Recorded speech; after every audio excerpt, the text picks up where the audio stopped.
Back in 2013, this bungalow in Edinburgh sold for £334,000. It's now on the market for offers over £1 million. That's an almost 200% increase over 12 years, when the wider Edinburgh housing market rose by just 38% in the same period. How did this happen? I think the main reason the house beat the market and tripled in value is due to this striking modern extension which I designed. It almost doubled the size of the house and added a split-level, open-plan living area at the heart of family life. The house now has a dramatic entrance, a sheltered south-facing living space, and a principal bedroom with a generous balcony overlooking the private rear garden. I'm going to talk about the design, how I got planning permission, the construction methods used, and later in the video I'm going to discuss what it would cost to build this house extension in 2025.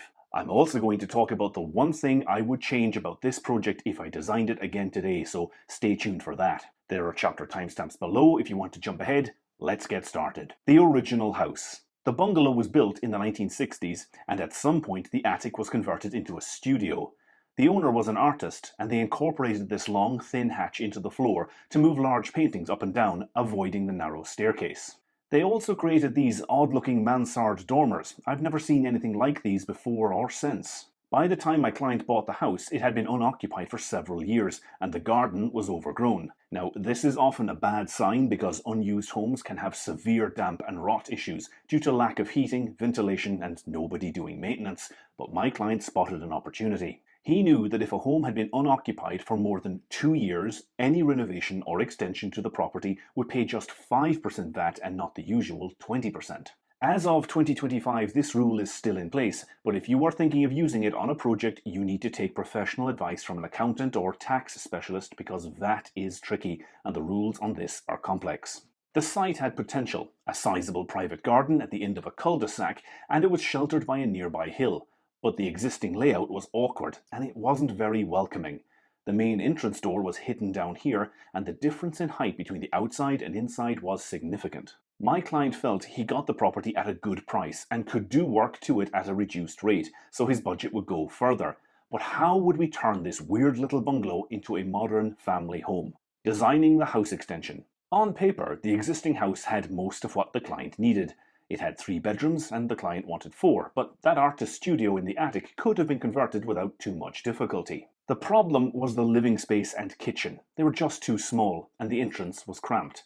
Anyone standing on the street had no clear idea how to find the front door. This is all fine and well if you want somewhere secluded, but my client wanted a house that made a statement and also worked as a family home. I believe that any well laid out home should have a clear split between public and private.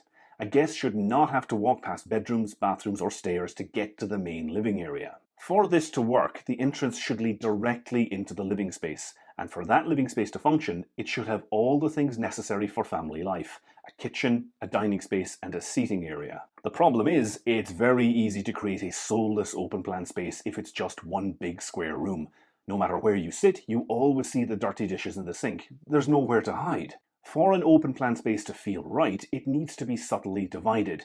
It should be possible for someone to be cooking while another is watching TV and someone else is reading a book.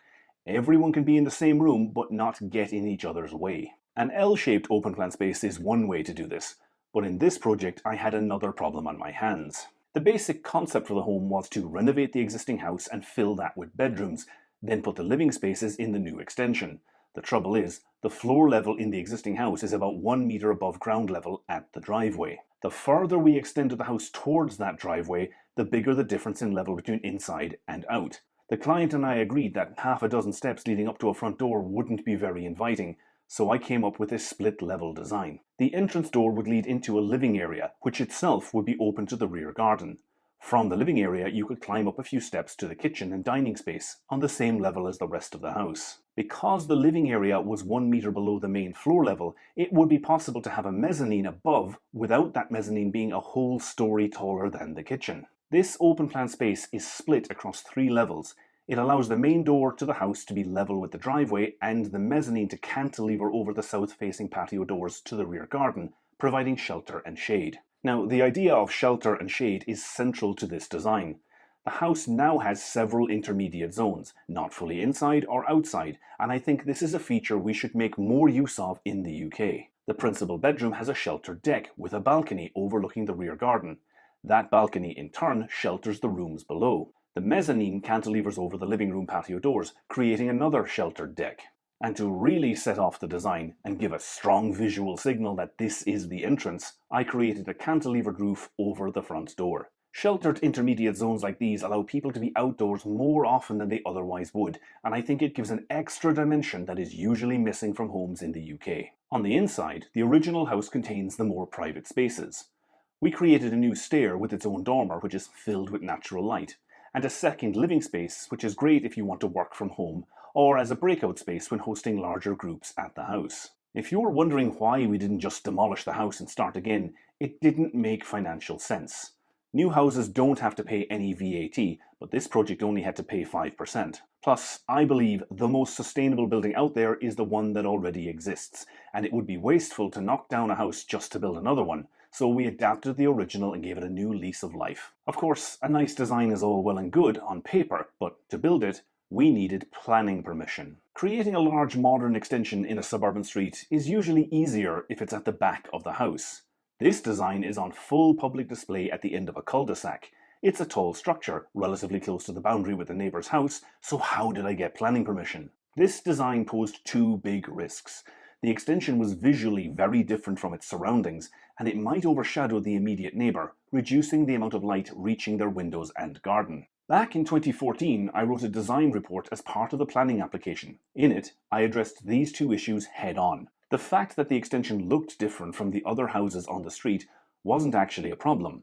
I pointed out that no two houses in this neighbourhood are the same. They're all individual designs. There is no uniformity. In a way, this extension design is perfectly in keeping with the neighbours, precisely because it is different from those neighbours, and the planning officer accepted this argument. To deal with the overshadowing, I actually had to address two things. The neighbours' right to light, which is a view of the sky, and their separate right to sunlight.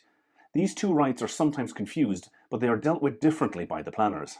I was able to quote planning guidance in my design report, pointing out that windows on sidewalls or gables will not normally be protected, as they are not set back sufficiently from the boundary to be good neighbours themselves. In other words, the neighbours' side windows were so close to the boundary that they didn't qualify for a right to light. That said, I still applied the geometric test set out in the planning guidance to prove our extension would not deprive their windows of a view of the sky. The planners ask that any proposed structure must stay below a 25-degree line that starts in the middle of the neighbour's window. Our extension is under the line and it passes the test. To protect sunlight reaching the neighbour's garden, a different test is applied. This is the guidance published by the Edinburgh Planning Department. Depending on where the boundary is, a 45-degree line starts at a different height above ground. In our case, the 45-degree line starts 2.8 metres above the ground and our extension stays just below that line. These were the main issues, but we also had to specify opaque glazing on the new dormer above the stairs to preserve privacy, and a crucial point in the design is that the new extension is not taller than the existing house. Despite the fact that several neighbours lodged objections, the planners approved the extension because I was able to argue the extension complied with the published guidance, didn't affect neighbours' privacy, and the striking design didn't have to copy the adjacent architecture. It is a high-quality contemporary addition both to the existing house and also to the street. Building the house extension. This project was really two separate jobs, building the extension and redesigning the existing house. We stripped the house back to brick, installed new electrics, heating, windows, and new stairs leading to the principal bedroom suite. We removed the original north-facing mansard dormer, but kept the south-facing one, just adding a flat roof that spans out over the new balcony. The glass barrier on that balcony is held in place using an aluminium channel. I keep souvenirs from all my projects, and I still have the offcut of that same channel. You can see it has pre-drilled holes along the bottom where the bolts connect it to the steel beam that holds up the floor of the balcony. The channel can be opened using a special tool and the sheets of toughened laminated glass dropped in. When the channel springs back, it holds the glass in place. The new extension design is a complex volume, and the easiest way to build it was using a steel and timber frame hybrid structure. The steel does most of the work, and the timber frame infills the gaps to form the walls and the roof. Now, I know some viewers, especially in England, have misgivings about timber frame, but it is by far the dominant construction method in Scotland and has been for decades. I made a whole video about this, and there's a link in the description if you want to check it out. Now, I'm a big fan of cantilevers. I've used them on many projects, but this one over the entrance door is the largest one I've built so far. It's held up using a series of steel beams that run far back inside the structure, so that only a small portion of the beam actually spans out beyond the wall. It's a lot stronger than it looks. The underside of all these cantilevers are sheeted in marine plywood and coated with the same paint they use on yachts. I've used this combination on several projects and it is very robust. We used Western red cedar cladding on the walls. When we built this back in 2015, that species was easy to get, but it is harder to source these days because British Columbia changed its rules on logging mature trees. We had several discussions about whether the cladding should be treated. Some of my original 3D images show the cladding painted with a uniform colour. But when the cedar boards were delivered, they had such a beautiful appearance, it was decided to keep them natural. This does look amazing, but with any natural timber cladding, over time, UV light from the sun will bleach the colour out of the boards. This doesn't harm the timber or reduce its lifespan, but it does change its appearance. These days, it's possible to pre-treat cladding to make it appear uniformly aged, but that option wasn't available 10 years ago. Over time, the south-facing parts of the cedar cladding aged faster than the other walls, and the client decided to paint them all the same colour to restore that original uniformity. The design was complex, construction was challenging, and the project took almost 9 months to complete, but I think the end result is amazing. At this point, you might be wondering, how much would this cost to build today? Back in 2015, when this project was built, the going rate for a house extension was about 40% of what it costs today. I recently made a video about house extension costs in 2025 and based it on this high-end garden room project I designed. This project cost £5,200 plus VAT per square metre, and I think the house extension would cost the same if it were built today. You have to add to that the cost of kitchen units, landscaping, and all the work done inside the existing house. Pricing internal renovations and alterations is the hardest type of work to estimate because every house is different.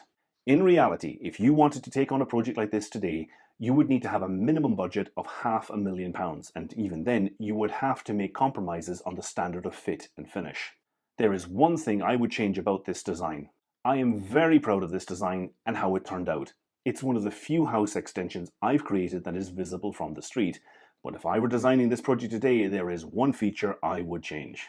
The front door opens directly into the living space and, on balance, I think it should have a vestibule. One of the earliest layouts I produced did have one, but it was decided to take this out so we could maximize the floor area in the living space. I think vestibules offer advantages in storing coats and shoes, as well as double door protection from the wind. That said, it would be easy to create a vestibule without compromising the design or moving the stairs. The next owner could retrofit one easily. Back in 2017, the project was published in Design Milk and in Homes and Interior Scotland. The journalists loved the bold, uncompromising transformation I created. But what this project really shows is that adding value is not some woolly, abstract concept. What I did for this client tangibly beat the market and increased the price of his home. I was able to produce a striking design that maximized space, transformed the house into a family home, got it through planning, and got it built. If that doesn't show the value of hiring an architect, I don't know what does. If you are in the Edinburgh area and want to buy a striking modern family home, I've put a link to the Savills listing in the description. My name is Neil, and if you would like my advice about your project, no matter where it is in the UK, check out the reallifearchitecture.co.uk website. You can book a consultation with me and get specific advice about your property. There's a link in the description, and please read the terms and conditions before you book. If you found this video useful, check out this playlist and be sure to drop a like. It really helps the channel.